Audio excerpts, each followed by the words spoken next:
About 20 to 30% of our population exhibit a survival strategy of observing and processing especially carefully, looking for threats and for opportunities that others miss. Approximately this percentage is found in at least 100 other species, always in a minority. Biologists can spot them by observing behavior, as if looking before acting. We categorize them as highly sensitive. In humans, there are about equal numbers of men and women with the trait. So we've come to use the acronym DOES, or DOES, or you can say DOES, and that stands for depth of processing, being more easily overstimulated, stronger emotional responsiveness and empathy, and sensitive to subtle stimuli. And excuse me, Dr. Aron. Will highly sensitive people be happier in a relationship with another highly sensitive person? That's an important question. The research shows that two highly sensitive people, HSPs as we call them, and a couple where only one is highly sensitive are about equally satisfied in their relationship.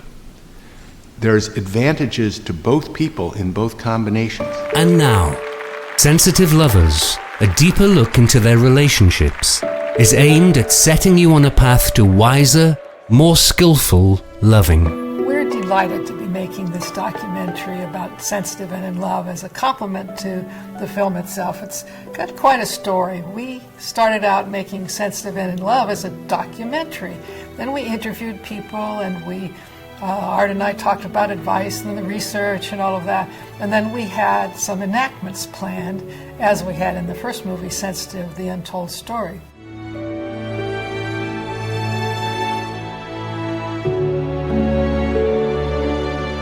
So we wrote the enactments, and lo and behold, they just took over. They were such good stories. So we came up with this idea of having both this engaging movie and this documentary where we're able to tell you about, in more detail, the meaning and the advice that comes from these different scenes. I want to say a word about the word sensitive. Sensitive is a word that's used in many different ways in different languages, and in the film here, when we talk about highly sensitive and highly sensitive people, we're talking about an innate trait. It's something that doesn't get learned or changed with an attitude. Now, my husband, Art, is not highly sensitive, so we're the model couple for this situation, but he's one of the most sensitive people I know in terms of my needs and other people's needs. He's a very caring person. And sometimes sensitive people, when we're really overstimulated, are not particularly kind and caring. You know, how long have we been together? 52 years. And half that time we didn't know about the trait. But knowing about it's made a big difference. Now we can understand what each of us contributes and take pleasure in that. It's a kind of synergy. And indeed, this film is about a couple of this kind, a complementary couple, a highly sensitive person and a person who's not a highly sensitive person. And this is what we'll be focusing on, because this is the most common situation. And it can produce more misunderstandings, maybe different kinds of trouble depending on the type of relationship, but we do want to focus on those possibilities. And there's two couples in the film. You'll see they're both about relationships with someone sensitive and not sensitive, but with very different stories. So we're plunging right into the film, right into that very intense scene with Todd when Jessica comes home. And I like to say a little bit word about the scene because she might seem a little not very present with him or having much empathy for him, but you have to remember where she's coming from. She's just been at this lecture. She's been receiving texts from Todd during it, and the lecture was very meaningful to her. Now she's home, and she's got to start multitasking, which is not something that sensitive people do very well. Why did you do that to me, Todd? You told you I don't like it when you do that. Shh. Hello? Hi, Monica. It's not your boss, it's me, Lizzie. Lizzie, sorry, can I call you right back? Hello. A friend calls, and then she's got her dog there barking. This is a dog that she's just rescued, and she likes to rescue dogs and foster them for adoption, but this one she's decided to keep, and Todd's not too enthusiastic about the dog. And she's anxiously expecting this call from her boss, which she gets, and you hear that she's saying, no more fashion writing, I want to do lifestyle. She's a good writer, but she's tired of writing fashion. She wants to do something meaningful. And that's something about almost all highly sensitive people, is they need their work to be meaningful. Okay. Hello? 1 second, sorry. This is emergency. It's my boss. Hi, Monica. Yeah, I just wanted to talk to you about, no, I'm not getting writer's block. Actually, I can't do another post about fashion. Sure. Check it stuck. Yeah, I just really want to write about things that will make a difference, And as you'll see later in the film, her work becomes very meaningful to people all over the world. You just went viral to the whole world talking about your issues and mine too. I just want to say that Jessica is not a typical highly sensitive person. You're getting a sense that she's pretty troubled, and she admits that herself. Jessica, you look a little upset. I'm fine. I'm sorry, I'm just in a bit of a weird place right now. And that's because she had the kind of early upbringing that's going to give her trouble in relationships, and that's what we see. It's the kind of early upbringing that would give trouble in anyone's relationships. And this brings us to almost the second subject in this film, besides love, is what we call differential susceptibility. I need you to be the man. I need you to be strong so that Sarah has someone to trust. So do not rock the boat. And for goodness sake, stop crying. I didn't like it when you were weak or you were shy. I wanted to toughen you up, make you into a man. I thought that would be really good for you. That people with a pretty good upbringing who are highly sensitive actually can turn out really well. Actually, research shows more competent, more happy, more all of that if they've had a good childhood and they're highly sensitive than people who are not with this trait. But if they've had a difficult childhood or a very stressful life, then they are more susceptible to having more difficulty, depression, anxiety, and troubled relationships when they grow up. So tell me, how's it going with Lyle? Good old Lyle. Well, my sister, the mother hen that she is, she keeps trying to get me to break the ice with him. She even wants me to call him Dad every once in a while. But why not? He is your father. Listen, Rob, I'm going to tell you this as a friend and not as a therapist. You need to deal with this. You need to heal yourself. What do you really want? You don't want to be stuck in the past. All right, then let's look at your future then. You have to choose to try to either forgive and embrace the man who is your father and accept all his flaws. Or what? Ask yourself, what is it exactly you want to see happen? Now, that's not to be hopeless. We'll go into it more later on. But I think we really felt to make this movie interesting, we did have to have some conflict in the couples, as well as showing this quality about sensitive people, this issue of differential susceptibility. I was thinking of visiting Robbie in Manila. You're running away to brother. Why can't you call him by his name? Because he's stubborn and he's got no respect for anyone, let alone his old man. Does he remind you of anyone? Your brother's always been a runaway. First New York, then Hollywood, then Manila. He just can't face things. I know you're gonna say it. He's just like me. At least you know that much. It's also not typical that she is an extrovert, which she is, because 70% of sensitive people are introverts, but the trait is not the same as introversion. This is a whole different thing. So 30% are extroverts, and we really want you to remember that, because that and the other traits she has, high sensation seeking, can make it difficult to realize you're highly sensitive because it doesn't feel like you're your stereotype of a sensitive person. Well, you know me. I am the sensitive type that gets bored easily. Yeah, I do know you. 1 foot on the gas, 1 foot on the brake at the exact same time.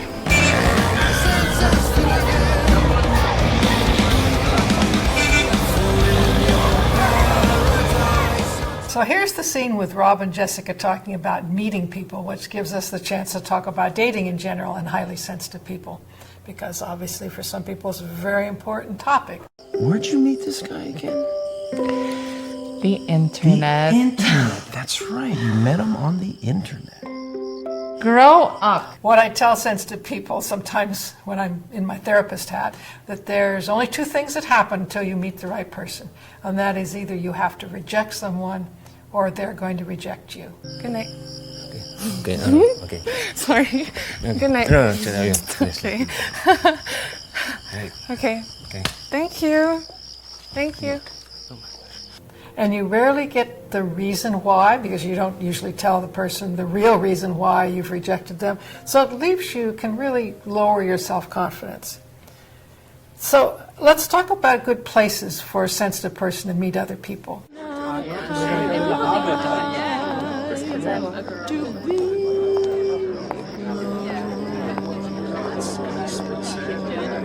Hi. Hi.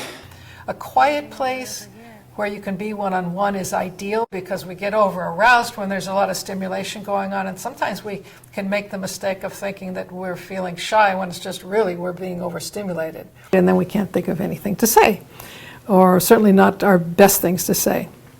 And this is true even for extroverts, because even extroverts will find themselves getting easily overstimulated.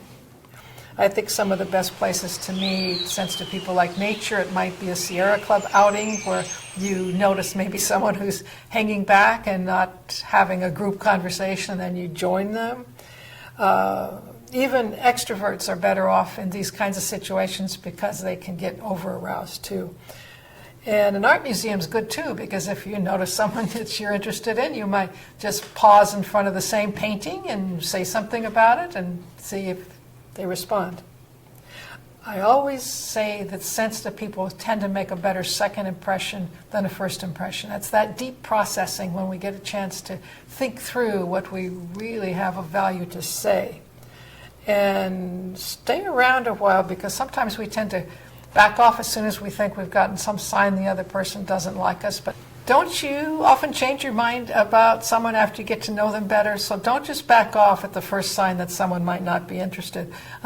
Push a little bit further if you're interested in them and see whether they change their minds about you. We know a lot about online dating, and for highly sensitive, for people in general, it has the advantage that it's easier to meet people. You can choose in advance to some extent. On the other hand, there are demands of online dating that are difficult, particularly difficult for highly sensitive people, having to make all these decisions, having picked someone, and then when you meet them, feeling kind of obliged. So it can be difficult. One other piece of advice I'd like to add based on the research. If you like someone and you meet them, don't hold back. Hey, Jessica, wait. Yeah? I have a crazy idea.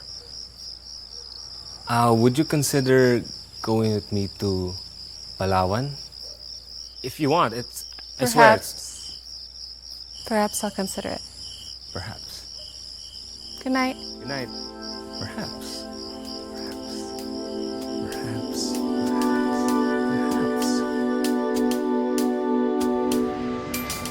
Let them know you like them. You know, we used to think from the research that, people used to think that playing hard to get was a good thing. Research is very clear that it's good to let someone know you like them. We used to think playing hard to get was a good thing, but the research shows it's not a good. It's good to play hard for other people to get. The people we like best are the ones that like us, but you're not interested in other people, that they're special. Sensitive people often worry about when to talk about their sensitivity with someone that they're dating. I like to say early on, but not giving a speech about high sensitivity. Let it come up naturally because of some comment about you being a good listener or being creative or making good decisions. And then at that point you can say, well, that's all part of this whole thing that I am. They call it high sensitivity. And when you start talking about your sensitivity in general, see if they're interested. And let them ask questions rather than giving them a whole spiel. So here's the scene with Rob as a little boy. And his mother's died, and his father's telling him not to cry. It's very sad. Sensitive people tend to cry more, and sensitive boys are going to cry even more simply because no one has yet stamped it out of them. But that's what usually happens. And another thing, stop talking about your mother. She has gone. Get that through your head. This boy just lost his mother. So how his father handles it, being a sensitive boy especially, is critical. And it's understandable that why a father might be this way. In Western cultures and in many cultures, men are not supposed to be sensitive. They're not supposed to cry, and the father doesn't want his son to be seen as not a proper man. But he has to explain to his son and to understand the advantages of being sensitive, and that yes, he will be unique to some extent, but that uniqueness can be an advantage. It's very important, if you have a sensitive child, especially a sensitive son, to be supportive, to let them know you care, to help them understand the trait, and to be supportive. Given this early scene, we'll see how Rob feels about his early loss later on. It's a big part of the movie. Okay?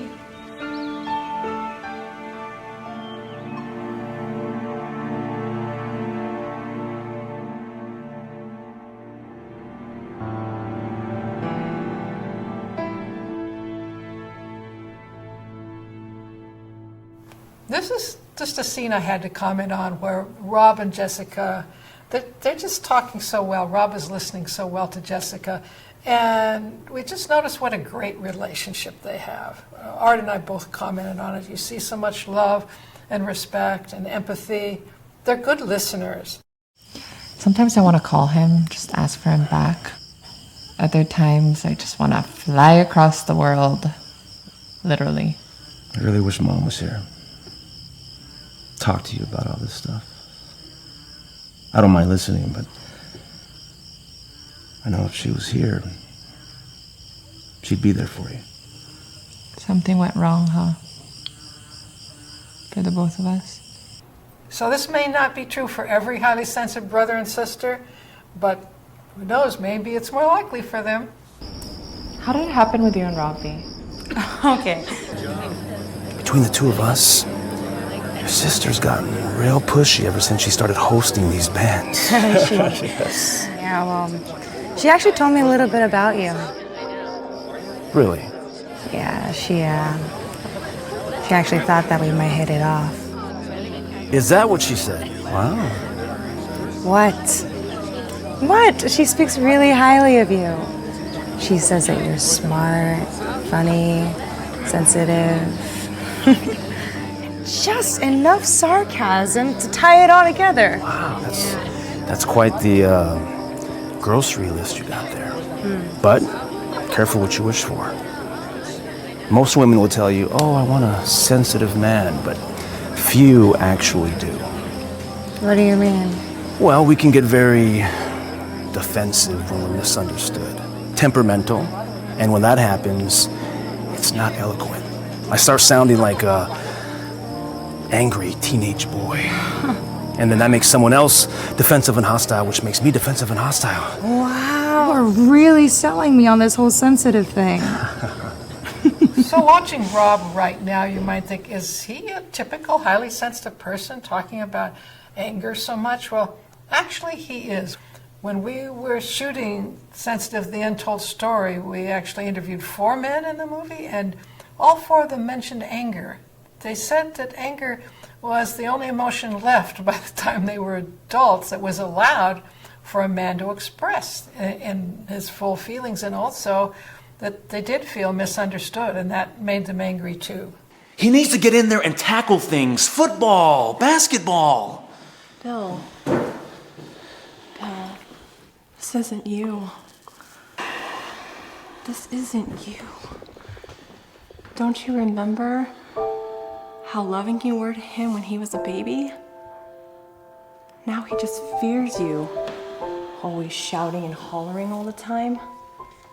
And anger is common as a defense against shame among everyone. What we often do, especially in couples, is saying, it's not me, it's you. And go away, I don't need you. I'm not angry, you're the one who's angry. Or I wondered if he was one of those kids that was born sensitive. Sensitive? Great, that's all he needs is to be labeled sensitive. There's Sounds like a girl. There's just as many boys as there are girls that are sensitive. Then call it something else. Let's call it Bill. Look, I'm gonna say something now. Bill, I think you're highly sensitive yourself. Emotional, irritable at times. You're a perfectionist, always deep in thought. You want to be your own boss. I know it's what attracted me to you. And I know now that you're just worried that Hank is going to be like you. And you want him to cover it up, like you have been your entire life.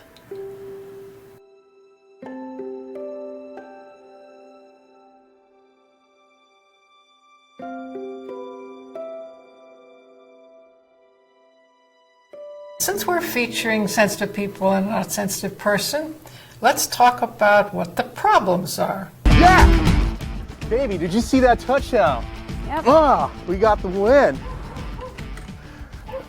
Baby, what's wrong? That was a great game.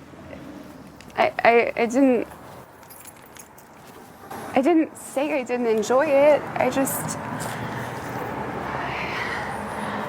wanted to get home. Well, everybody was excited. We got the win. Yeah, that's great.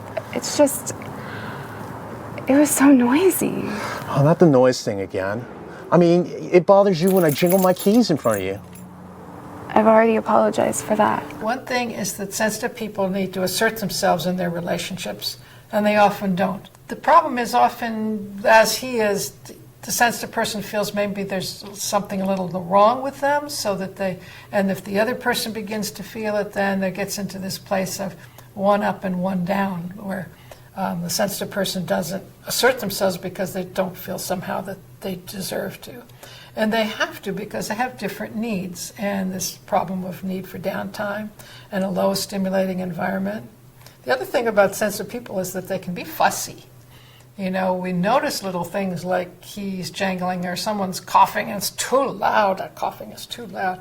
And the person who's less sensitive never seems to complain about the sensitive person because they're just not being affected by the same kinds of things. So it's a little tricky. And sometimes, especially if there's been a troubled childhood, then the sensitive person in the family almost becomes what we call the identified patient, the person on which everything is blamed.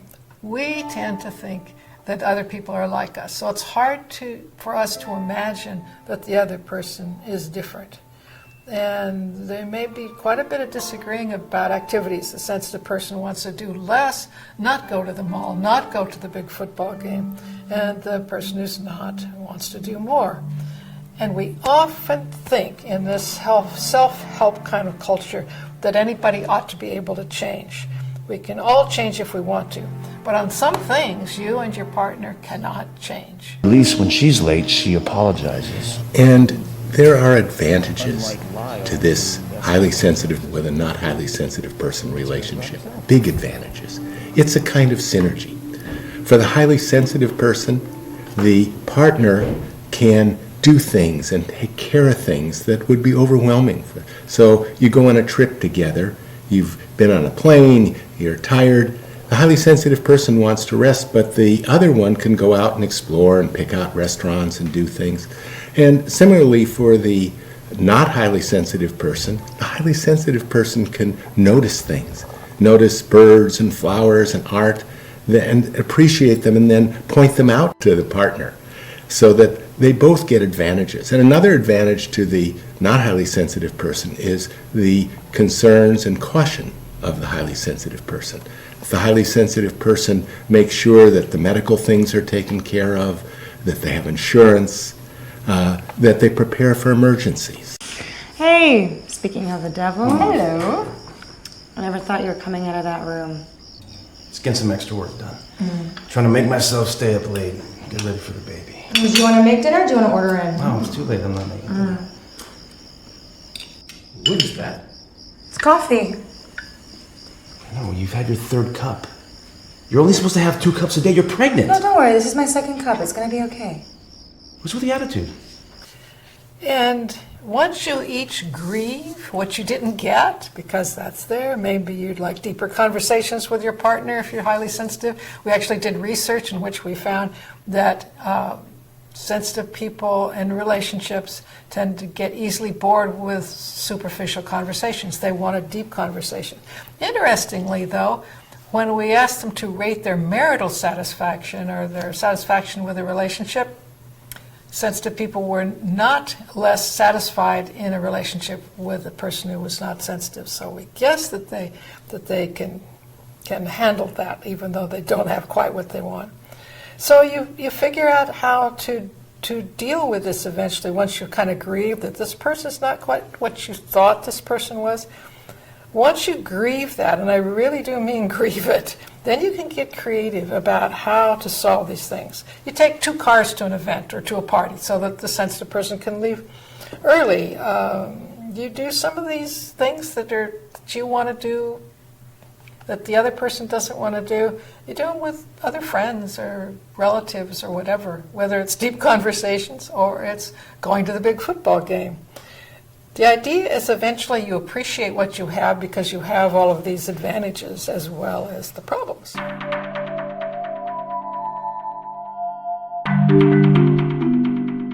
I myself am a highly sensitive person. Really? In fact, the only problem there is that when they go through a very traumatic experience in the past, they tend to become more anxious and depressed and end up in hurtful relationships and have even more problems. Then that's when the work has to start. That sounds a lot like me. So I want to talk some more about this scene of Jessica with her therapist because I wasn't completely sure that it was clear that not all highly sensitive people are depressed or anxious or troubled by their childhood. That Jessica's a case of this, however. Sensitive people, as I said at the beginning, with differential susceptibility, we're susceptible to good environments too. So with a good childhood, we might be doing better than other people. And this is because sensitive people tend to notice the positive more than other people do. We've seen this in brain studies and in behavioral studies, and hence sensitive people get more from interventions. But I have to say that sensitive people tend to be a little bit more anxious, even if they're not depressed, than other people, simply because it's part of our trait. I once had a nice guy compare my sensitivity to diabetes, saying all I needed was a shot of insulin. Really? A shot of insulin? Or in his words, antidepressant. This is such an important topic. First, it sounded maybe like she was saying something that implied that we making the film think medication is always wrong. Sometimes it's simply a necessity, especially with depression. There are more questions being raised now about these selective serotonin reuptake inhibitors. You can read about it on the internet if you want, although I always suggest going to the scholarly articles. But I say explore the issue before you're depressed, because once you're there, it's not an easy time to make the decision. And depression often begins with just some big stressor or a trauma, and then you go into lack of sleep, and from there it's a pretty big spiral. And there's a temptation to go to sleeping pills, but they're also a problem because, anything that changes your mood quickly can be addictive because it worked. So your body accommodates, and then you can't stop because you need more and more just to not feel bad. So another thing is that with sensitive people, when they start any medication, we have research now that shows that they are more sensitive to the side effects and they need lower doses. So remember that. But as Jessica is saying, doctors should not be using these medications to cure your basic sensitivity. You want to choose a psychiatrist. Don't use your family doctor for these medications because they're not really trained in it. You want to choose a psychiatrist who is familiar with highly sensitive people, and a lot of them aren't. But you have to get them informed and not see them if they don't want to learn more about it, because you're the consumer. And I say the same thing about therapists. You're the consumer. Ask if they understand sensitivity, and if they don't, you could find a good therapist on my website, hsperson.com, because there's a list of therapists, lots of them in many different states and even countries, where they've taken a test on either the DVD I've made or the book I wrote, so that they're knowledgeable about sensitivity. They may not be the best therapists. I have no way to find out about that, but at least they know that piece. And then you go and see several of them and find somebody you like. The idea of the 36 questions was developed as a laboratory procedure so that we could randomly assign any two people to get close and have a control condition where two people do another procedure that's not close. And then we could measure their hormones or their attitudes, their brain response. And what it does, and the reason it gets people close, is it builds on how people spontaneously become close in the real world in the best way. And that is, each of them shares something personal and the other shares something. It's not all one or all the other, and it's not too much too fast. You start with something that's not very personal, and as you get comfortable, you get to more and more personal. The question that they used in the scene was one towards the end of the 36. Good life! It's a good life! Did a good life. I know. What's up? I have an idea. Yes. Have you heard about 36 questions? What is that? No. 36 questions. It's a good way to get to know someone. So these 36 questions, they were designed this way because they mimic what is known about self-disclosure. So if you want deep conversations, you can kind of do what the 36 questions do. You go gradually, mutually, one and then the other. No one jumps too fast or says too much. You know how it feels when somebody tells their whole life story to you and you weren't sure you were ready for that. So you take turns, but each step, like in the 36th question, you go deeper after the other does, and not until the other one reciprocates. But this going deeper gets you where you want to go, because by the end in the 36 questions, you're talking about the other person. You're telling the other person what you like about them. You're telling them things about yourself that seems like you wouldn't do, but because you've done it gradually, it works. Okay. Check it out. Okay. Okay. I'll ask you. Oh yeah, Is gonna that ask me. okay? Okay. Oh, Mark. If you were to die this evening, I told you what's happening. Okay. And you couldn't communicate with anyone. Okay. What would you regret not telling someone? And why haven't you told her yet?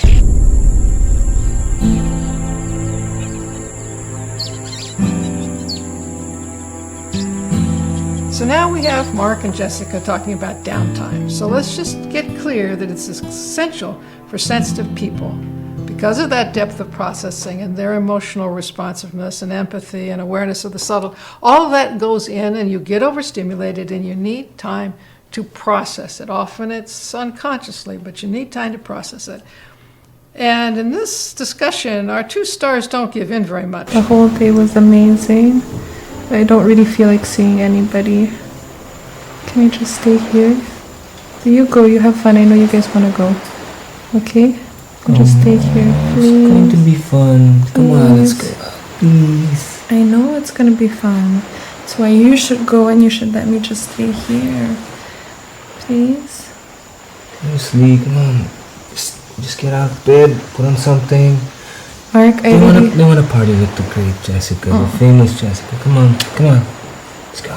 I want to speak about volume, because sensitive people have a different volume than people without the trait. By volume, I don't just mean how loud they speak, but how bluntly, how clearly. Sensitive people often make suggestions when the other person doesn't even know what they want. You say, oh, I'm getting a little chilly in here. Do you think it's cold? What that's supposed to mean is, could we turn the heat up? But if you don't say it, they don't get it.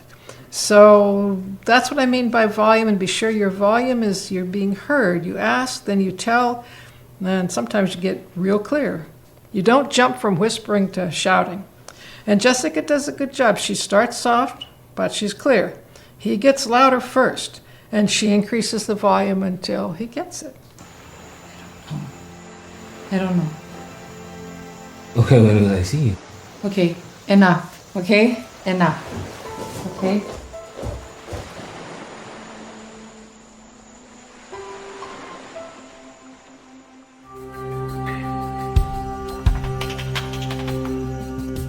After posting my vlogs, I loved reading the comments. It was amazing to see that there was a community of people out there who were like me and understood what I was going through. I also loved that I could help in some small way by sharing my experience. Oh my god. She's spinning her guts so emotional. I was scrolling through the comments of my latest video when something serious caught my eye. It was Mark. And he was being sarcastic about my sensitivity. Before my post, he had asked me to move in with him, and I couldn't answer right away. I said I had to think about it, and he seemed to take that as a rejection. It wasn't a no, just not a yes. I knew he was upset, but to take it out like this? I mean, he wrote about our private moments and all the ways I had let him down. Why would he do that to me? He knew that I had limits. Oh boy, this is the breakup. It's not fair for you to make unilateral decisions about us. Although it was sweet, and just expect me to answer right then and there. It's simple for me. Why do you have to make things complicated? Simple to you? My home is in San Francisco. My family, my friends, my father lives there. And now I have Mila. Okay, then we can make the move here. You know, you're a writer, you can write anywhere, you can make friends anywhere. I can't move because of my work. Okay, it might be a bit complicated, but how will I know what you're even thinking? You know, if I don't ask, you don't tell me. For someone who writes so much, you have a real problem of expressing yourself in person. Are you kidding me? Why did this happen?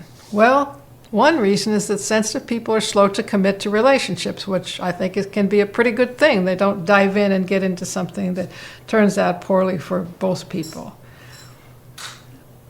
And she's being asked to move across the world, which is really too much to expect of anyone right then, but especially a sensitive person. So now we're seeing opposites between these two people. Mark is her opposite. He's impulsive, and he's stubborn and persistent. She can be a little bit that way, but you see, he can really go for it. We saw it as looking nice when he wanted her to go on the weekend. Gee, he was really pursuing her. But now trying to live together with that's a little hard. And very often the very thing we like in a person in the beginning is the thing that begins to be the biggest irritation later on. So something we think of as persistence becomes stubbornness in our mind.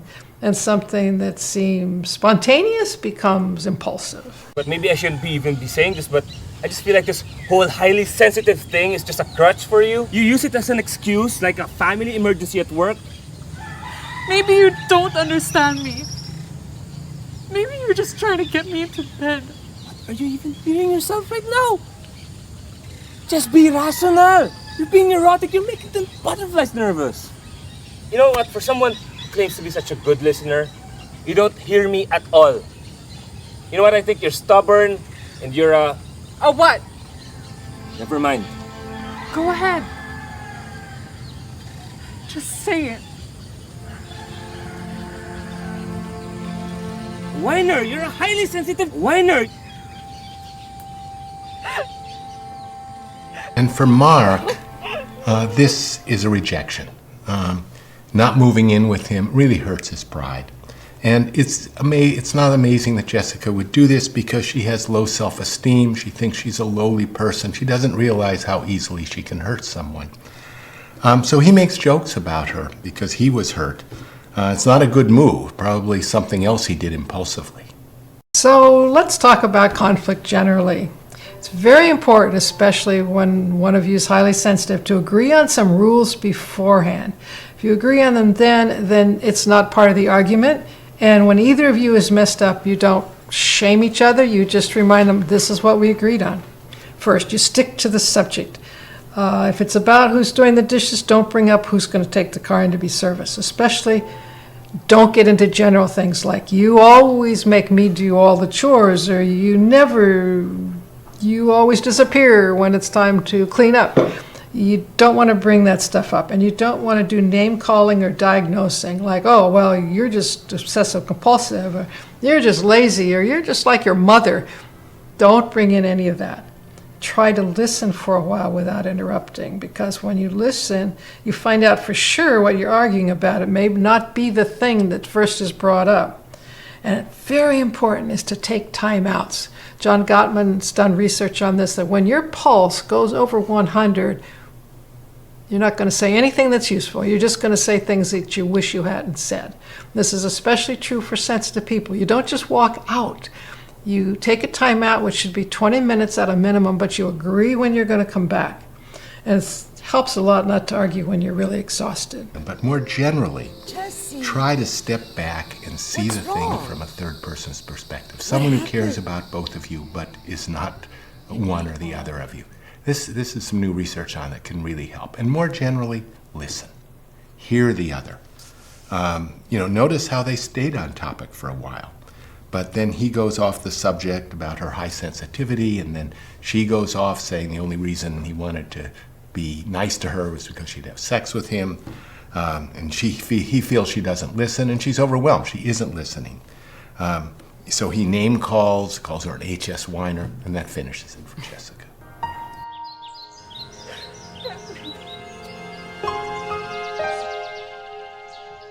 I just want to make one other point, too, is that sometimes as the relationship goes on, the person who's not so sensitive learns that if they can make a big enough fuss, they'll get the sensitive person to back down. So when that happens, be sure you don't back down. Take the time out. Or if you feel you didn't make all the points you wanted to make in an argument, bring it up again. There's no rule against having the argument again with better points to make.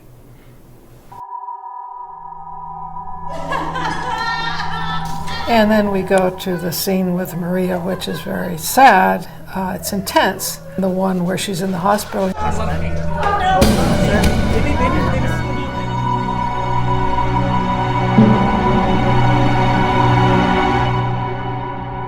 Do you realize what happened after 4 months? That's what we get? That happened? No, Maria's not a highly sensitive person. She tries to calm him down. That's what she's used to doing. Please just be quiet for 2 seconds, okay? Oh, no, of course we didn't do anything wrong, Rob. These things... 4 months? After 4 months, that's what's gonna happen? She's feeling she's always had to take care of him. And this is a traumatic time for both of them. But maybe our grief for our little guy has been enough. Don't you get it? Don't you get it? You've always wanted a family. Yeah. But I'm not the one who could do that for you. I tried, and I couldn't do it. She's probably done it a lot, but then she just loses her temper. Very understandably. It's all about him. Everything is you! God! Oh, what do you think happened to me? No, just no. And as I said, the fact is sensitive people are not always empathic. She's right. He's not been thinking about her because, and this is an important thing to know about relationships, Rob is in a complex. I love you. I love you too, so... I want you to find someone who's gonna give you everything you deserve. I found you. Okay? I want you. Listen, Rob, please. I'm not good enough. I'm not good enough. I can't do it. You, Rob. I couldn't do it. I tried and I couldn't do it. Rob, just please calm down, okay? We can talk about this, okay? Just give us two seconds to talk about this, please. And you just...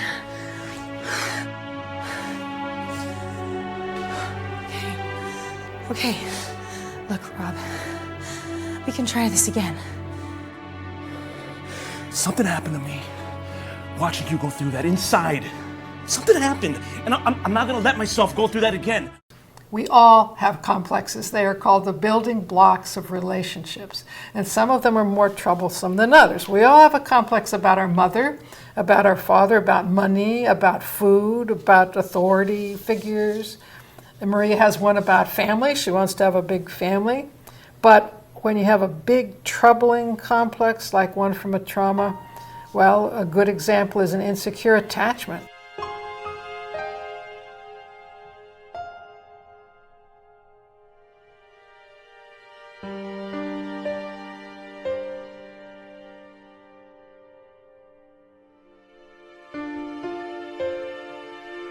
Well, how about the second one? The avoidance style? Those are the kids who think they can do without anybody, and that they don't need anyone when faced with an abusive parent. And as adults, they're the same. Robbie. That's really gets you, as we saw, gets you into trouble in relationships. For Rob, it's the fear of loss going back to when he was a child, and that particular kind of loss in childbirth. Then he saw Maria at the hospital in a horrible pain, an unborn child, and he had to run from it. Shut it away too. He couldn't connect the dots, see the link. But I can get him to. I can do it. Tell me everything about our mother. Okay, I think this is a beautiful scene with Rob walking in the rain.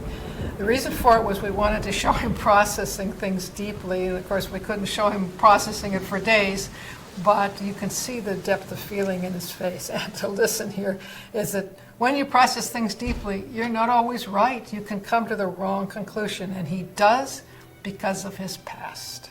One general problem in relationships, a real cause of breakup, is stress. It's really hard for both members of the couple when they're under stress. Neither of them behaves well. You're overstressed. You're not behaving in the way your partner would like, or even that you would like.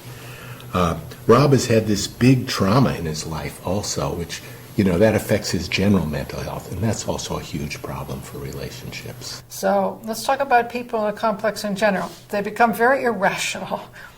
Arguing with them is useless, and I'm sure you know what I'm talking about. Sometimes people do this just around politics. All of a sudden, there's no discussion anymore. So what you have to do is wait until it's over. Trying to agree with them, trying to disagree with them, it doesn't work. You can't agree with someone who says, I'm just stupid, I'm so stupid. You can't say, well, you're right. So you wait until the next day and you ask, well, what was going on when we got into that big fight? And then what you want to do is say something like, this is what therapists do, is, do you remember the first time something like that happened? And where you want to go is back to the past, where it all began. The problem is that Rob and Maria don't know how to do this, but now you do. Rob has some work to do. He needs some individual therapy, but it's never the case that it's just one person to blame in a relationship problem. Maria maybe didn't stand up to him enough and let him have his way too much. So when you're a couple that wants to get help, and I really encourage it. In fact, if you have a good couples therapist, you can think of them like your primary care physician and go there every time you have trouble. Be sure the person understands about sensitivity. I've heard these horror stories of men being told by couples therapists that they have to become more manly or the woman has a right to leave him. They both have to agree on the couples therapist, and it's hard to find good couples therapists because a lot of people who do individual work think they can do couples work, and you may hear them, people say they're a good therapist, but they really need to be trained in this. It's a specialty. People who've been trained by John Gottman or Harville Hendricks or their organization, and also emotion-focused therapy, which is really focused on attachment style, very helpful. There are also retreats and classes and online things, books, movies, The Highly Sensitive Person in Love, this movie, but do it together. And if one person in the relationship says, no, it's all your fault, then it's going to be kind of hopeless. It's not going to change. You may want to stay with the person for other reasons, but those problems aren't going to go away. So why did we make this additional film? We wanted to be sure that the knowledge we have from research with highly sensitive people and research on relationships in general is made very clear so that highly sensitive people and those in relationships with them can thrive in their relationships. This is important because so many people are highly sensitive and so many people are in relationships with highly sensitive people, not just romantic, but friends and family. And I want to thank Art for bringing all of his knowledge about relationships in general, which has been his life's work and ours too. But for me, my life's work, a lot of it has been about empowering highly sensitive people in general. Not to feel that they're better, but that at least to feel equal and not one down. And by letting the world know about their qualities that are such virtues, as well as the things like overstimulation that can happen to them. I want them to be empowered and comfortable in relationships too. A lot of them have told me that's one of the hardest places for them. And I feel that when they're empowered in their relationships and in other places, there'll be a stronger force in the world, and that's going to be very important. Not to be better than, again, but to work as partners, as equals, so that the world's a better place. And working in a relationship, getting that partnership right, is a good place to start.